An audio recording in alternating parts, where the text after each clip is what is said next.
মানিকগঞ্জে ত্রয়োদশ জাতীয় সংসদ নির্বাচনকে ঘিরে প্রচারণায় ব্যস্ত সময় পার করছেন বিভিন্ন দলের প্রার্থীরা। এ বিষয়ে বিস্তারিত জানাতে মানিকগঞ্জ ১ আসন থেকে সরাসরি যুক্ত হচ্ছেন প্রতিনিধি মোহাম্মদ সুজন খন্দকার। সুজন খন্দকার, মানিকগঞ্জ ১ আসনে ৪,৬০,০০০-এর বেশি ভোটার। তরুণ ভোটারদের ভাবনা আসলে কি? ১ আসনে আপনাকে জানিয়ে রাখতে চাই, মানিকগঞ্জে যে মোট ৩টি সংসদীয় আসন রয়েছে, এর মধ্যে মানিকগঞ্জ ১ আসন একটি। এই আসনটি মূলত পদ্মা এবং যমুনা নদী বিদ্যুৎ একটি আসন। এই আসনে আগামী যে ত্রয়োদশ জাতীয় সংসদ নির্বাচন অনুষ্ঠিত হতে যাচ্ছে, সেই নির্বাচনে মূলত ৪,৬২,০০০ ভোটার কিন্তু এবার তাদের ভোটাধিকার কিন্তু প্রয়োগ করবেন। এই আসনে মোট ৭ জন প্রার্থী কিন্তু প্রতিদ্বন্দ্বিতা করছেন, এর মধ্যে বিএনপির এস এ কবির জিন্নাহ। আমি এখন যেই স্থানটিতে দাঁড়িয়েছি, আপনি দেখতে পাচ্ছেন আমার পিছনে কিন্তু একটি পথসভা। এখানে কিন্তু হাজার হাজার মানুষ কিন্তু এখানে এই পথসভায় কিন্তু যুক্ত হয়েছে।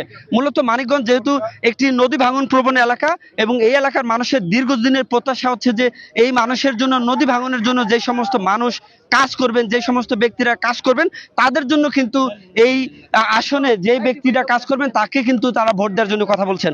আমার সাথে এই মুহূর্তে আছেন মানিকগঞ্জ ১ আসনের যিনি বিএনপির প্রার্থী এস এ কবির জিন্নাহ। আমি একটু তার কাছে জানতে চাইবো, ভাই আসলে কি বলবেন আপনি কোন বিষয়ে? এই যে নির্বাচনের বিষয়ে। নির্বাচনের বিষয়ে আপনি জানেন, দীর্ঘদিন এই নির্বাচনেই বাংলাদেশের প্রান্তিক মানুষগণ এবং 18 কোটি মানুষ একটা ভোট দেওয়ার জন্য বুকে 15 বছর ধরে আশা বেঁধে আছে। সেই দৃষ্টিকোণ থেকে একটি সুন্দর সবল ভোট দেওয়ার পরিবেশ তৈরি হয়েছে বাংলাদেশে। আমাদের জনাব বিপ্লবী তারেক রহমান বিপ্লবের মাধ্যমে 5ই আগস্ট স্বৈরাচারের পতন ঘটিয়ে এই বাংলাদেশটাকে একটি গণতান্ত্রিক রাষ্ট্র তৈরি করার জন্য উনি কাজ করে যাচ্ছেন। ওনার সেই কাজের বিষয়ে আগামী নির্বাচনে মানিকগঞ্জের 1 আসনের প্রান্তিক জনগণ, তাদের নদী ভাঙা, তাদের ঝড়, তাদের ক্ষতিগ্রস্ত, তাদের ফসল প্রতি বছর নষ্ট হয়ে যায় এই প্রাকৃতিক দুর্যোগে। এই প্রাকৃতিক দুর্যোগে তাদের পাশে থাকার জন্য, তাদের সকল কষ্টে আমি চেষ্টা করেছি তাদের সেই কষ্টটাকে ভাগ করার জন্য, এই ভাগ করে নেওয়ার জন্য।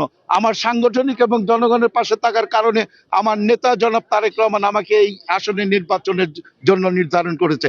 ইনশাআল্লাহ এই মানিকগঞ্জ 1 আসনে প্রত্যেকটি ভোটার 12 তারিখে ভোট কেন্দ্রে গিয়ে ধানের শীষে ভোট দিয়ে আমাকে বিজয়ী করবে, এতে আমার কোনো সন্দেহ নেই। এটা আমি যে আপনি শতভাগ আমি বিশ্বাসী যে আপনি শুনছিলেন যে মানিকগঞ্জ 1 আসনে যিনি দীর্ঘ সময়, অর্থাৎ ফ্যাসিস্ট সরকারের যে 17 বছর পার হয়েছে, সেই 17 বছরে